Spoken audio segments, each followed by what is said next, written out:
Okay, I'm back in here. It's 1:59 p.m. It's Sunday, believe it or not, God's Day. I know. May 31st. Okay, so this is what I need to say. I can finally say it. Let me close this window. There's a reason why. It's the compound here. Okay. Donald Trump and Putin, with their traitor to the Communist Republic of China, Xi, okay, and neither do I always circle the national security guy. They all are clinging on desperately to the Middle East, right? This has been going on for 2 years before I came along. Okay, I came along in 2017. I was 40 years old. I was wrapping up school. We all know that story. Okay, and I was going to go to Fordham, etc. Okay, we know my little story.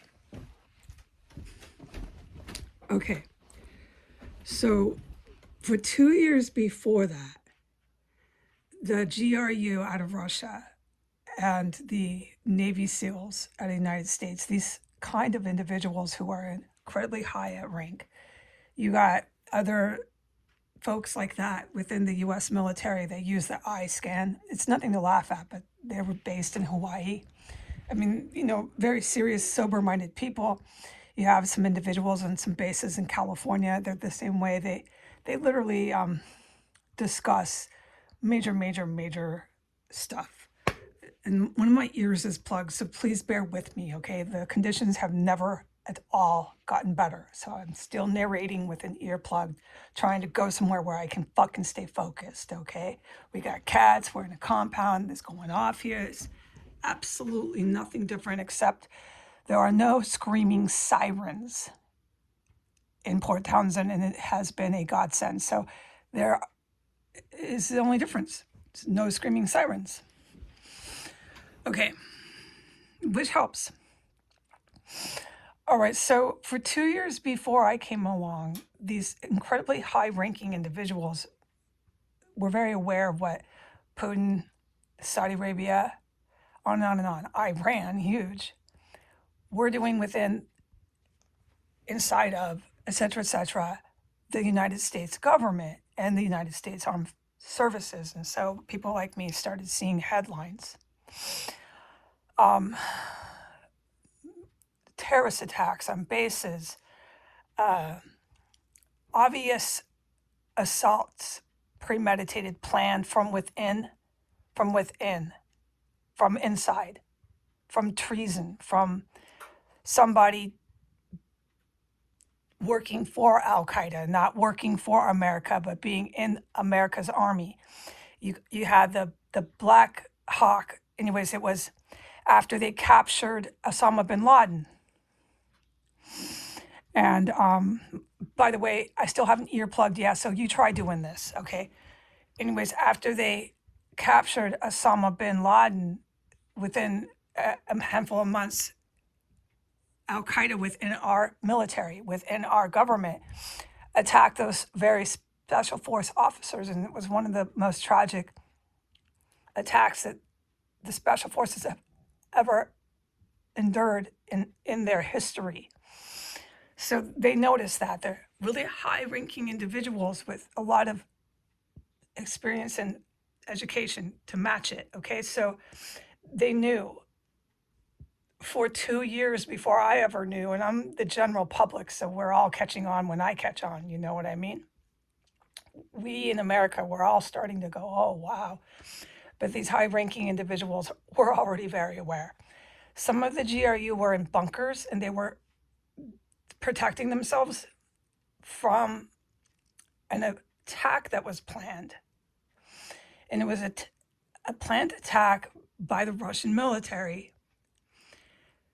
They were the leaders, and the brothers in arms were their own U.S. allies, these individuals who set up and committed treason in the United States, in the U.S. Armed Services. And those are the people that I witnessed with my eyes 100,000 times, straight up military people in Washington, D.C., either inside of that property, which was a compound, chemical weapons compound, or just outside, front, back, everywhere. So those are the people, but that was a handful of years after 2017.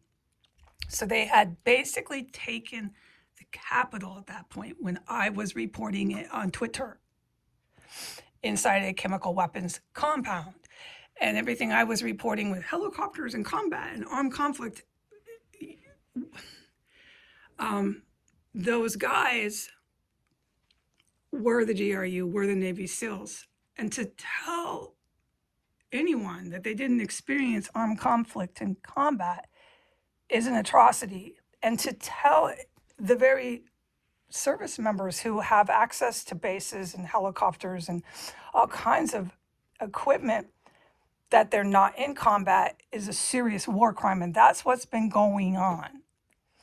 But little did I know, okay, that if I left the Capitol and I went all the way over to the other side of the country, way up in the Pacific Northwest, to a little tiny town called Port Townsend, little did I know that I was literally witnessing another terror compound. And that's what I learned, okay? And I learned it, and I'm not going to take any more shit here, okay? Being told that these folks are abiding the law because they're not. All right, so that would explain to me why the military was so intense in and around and everywhere while I was in Washington, D.C., because they knew there were other terror compounds being protected by Donald Trump and by Joe Biden all over our sovereign territory. One was and has been here in Port Townsend. There's been others, New Mexico, I've referenced them, and they're really, really barbaric, and they're really violent, and there's always a lot of human remains that are, if it's rated like in New Mexico, that are excavated, legs, arms, heads, so on and so forth. And a lot of the times, which I reported in the Capitol, the people they were chopping up in that house is what was happening, okay? I know what I witnessed, so let's not keep covering the same material to tell me I didn't witness that is a war crime. All right, so they would take the skulls and the dental remains and they would take them to Mexico. All right, they could transport them other places, but they had a stranglehold with the Mexican drug cartel. At the time, I was witnessing all that, so you can see what I put up and why I put it up. So this is also why I say the Mexican military are my brothers in arms. They are my brothers. They've been around me this whole time, okay? And what they've done in Mexico is sacrosanct. It's godsend. Okay, but they didn't do it alone. Like I didn't do it alone. We all work together. We have allied forces. So why did I close the window? Because this compound is going off. All right? It's intolerable. I'm in the woods and I just want peace and quiet. You'll never find it. But it only went off when I came back into this property, which backs up why I was not able to go back in here. And the weird places I was standing, there's serious high tech, is the only word I have, reasons for that. Has everything to do with software and Wi-Fi. And look, it's beyond my capacity right now. I need more information and education on the subject. But you get my idea. So you stand in one spot, and I've been doing this since I came to Port Townsend. My phone got infected, is my term that I use. But basically, ever since I came here, my phone is a nightmare. And I haven't used my computer. No, I just use my phone. But you stand one place and then you go about 20 feet and you stand somewhere else. And it could be straight in a parallel shot, or it can be, at an angle, or just straight horizontal. It depends. And you go stand there, and it's really wild. It 100% has to do with what's going up and what's underneath the ground. Oh, without any doubt. So there's definitely a whole another capacity to this, or whatever the word, right? Because my word recall of what's happening underneath that street that I'm standing on, I don't know, 20 feet down? How far down? There's a lot going on underneath the streets here. Now, if you remember World War One, they had an entire city in Germany that was being fought under the ground in tunnels. Please Google this. So it went on for so long that that's why they brought in the United States. The tactics that the Germans were using, they had massive tunnel systems on the border of France, and the British and the French were struggling for a good year with this underground literal world war happening. It's all in your history columns. Please look this up. So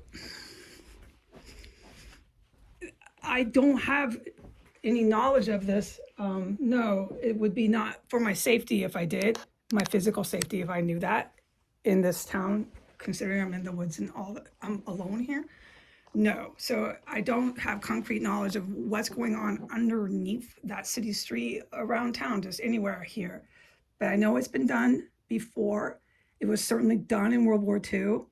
And motherfuckers that are sending fucking gear and gadgets up to those sats certainly would do that. They would certainly, if they could, if they had the little town mayor and they had everybody, like Donald Trump and Joe Biden, like I said, aiding, harboring, and abetting them, little cops and everybody just helping them out, which is complete treason, okay? You know that. With foreign governments like Iran, like Russia, right? Vladimir Putin's Russia, let's get that straight, but that's pretty nasty, Vladimir Putin's Russia. You have these foreign evil adversaries literally working with your US enlisted members, and they know all about those sats and that high-tech stuff. And then, yeah, they're going to do some tunnels. They're going to do some stuff underneath that street you're standing. You can guarantee it. So it's going to go from up to down. And in World War II, in World War One, look it up, okay, if you want to know. The town that was in Germany, that all this literal world war was going on for an entire year, with all the tunnels and everything in that underneath that town, you can see videos and pictures of kids playing tennis, kids and people picnicking and women picking flowers. It was hardly known on street level. And the only time it became apparent was when the US and the UK built this massive, huge WMD, and they literally blew up the Germans to the sky coming from under the ground in the tunnels. And then the whole town realized in Germany, oh my God, there's been this huge battle going on for a year by our border, but it's under the ground. Okay, so just look this up. You can see why I say that. All right, and what I've been going through here. So there's no more playing games here anymore, okay? And what I was talking about with buying my stepfather some trousers was my combat pay. I'm due for it. It's entitled to me. And I still have that offer for them, to give them some stuff and things when I get my combat pay. But the problem that has been consistent is I'm mentally ill. I'm smoking crack. I'm drinking. I'm unmedicated. I'm menacing. I'm manipulative. I'm a danger to myself. I'm a danger to others. The list goes on and on. Now, the reason why these statements are being made is because nobody, Donald Trump, the Iran, the UAE, the Saudi Arabians, nobody, the Putins, the Bidens, the US, Donald Trump's cooping military wants Heidi to get any sort of combat pay. At the point in time I get that combat pay, they're going to take a crap in their pants, okay? They're going to end up like I feel, racing to the bathroom, having to wash their butt 10 times a day. And I know that. All right. So everybody's gathering their forces to keep me from getting my combat pay, even my own relatives. And all I want to do is buy her a house, get her out of the country, and buy my stepdad a pair of pants so he can look good when he gets the fuck out of the United States. And I haven't changed. I'm not going to change on that. It's up to them if they accept my offer. If they don't, I can't control what happens. Okay. The thing is, I'm only trying to get my lovely relatives away from a place that's very similar to that border town in Germany in World War One. And at a point in time in our history of world wars, that town in Germany that had this underground tunnel system where the Germans were operating and they were attacking French and UK forces from, that town got halfway blown to the sky. Okay, and it's in your lovely history column, so go look that up. All right, so my offer stands and it will stay for my blood relatives that are in that sort of town. As far as this chaos and cuckoo crap with these individuals here in this parameter on this cul-de-sac, I could care less. It's nothing but drug addiction. It's nothing but sickness and perversion. It's a loss of consciousness and morals to the point where I'm in shock. And all I say is, you got to remember, this has happened on the planet before. Think about World War One, World War Two. So many people said the same things you're saying now. They said this in Vietnam with the Red Army, not the Red Army, but Viet Cong. Sorry for misquoting. The Red Army is Russia. They said this the same thing. China didn't really like the Vietnamese. They were a rebel group. They were into smuggling heroin, and they decided to claim communism. Anyone can claim a political ideology, okay? But the thing that we did in Vietnam, which was a historical mistake, was nobody wanted to talk to a communist government at that time. We would rather supply Thailand and everyone else with our weapons and go to war and bring our good guys into combat than talk to the Chinese communists. And I'm telling the people in the United States now that that will never happen again. What you need in America are leaders who are not afraid to talk to communists. You can't be so tyrannical that you would rather go shed the lives of innocent men and women who do not need to be in combat rather than sit at a table with a whole bunch of communists. Okay, all right, and everyone knows my opinions on communism and socialism and all that, Bob, and capitalism. I don't think any one of these political ideologies are necessarily bad, quote unquote bad. Is how you manage it. It's how you work it in with your social contract. What is a social contract? A social contract is how you are promising your public, your people, your citizenry, their rights as humans.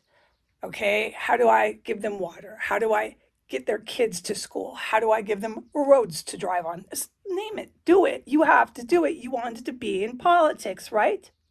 Or do you want to be some drug smuggling Viet Cong claiming you're a communist and saying you're in politics? So what we should have done is really just spoken to China. But we couldn't. At that time in the 60s, speaking to China meant speaking to Russia. And we just couldn't. That Cold War and our neo-Nazi stance, we were basically neo-Nazi in the United States at that point. During the Vietnam War, our country was assassinating Martin Luther King. Our country was assassinating all of our Black leaders. They were being killed. We had race riots that we've never seen before. We had Black Americans literally crazed by the thousands raging and rioting in our country because our government leaders refused to acknowledge the rights of Blacks. And the last thing they were going to do in the 60s was talk to any Asians that were communist or talk to any Russians that talked to other people like Asians. It had to be everything to do with being white and being in power. And we all know our American history. And what did it get? It got Nixon. What happened to Nixon? Right, impeached. What happened to the Vietnam?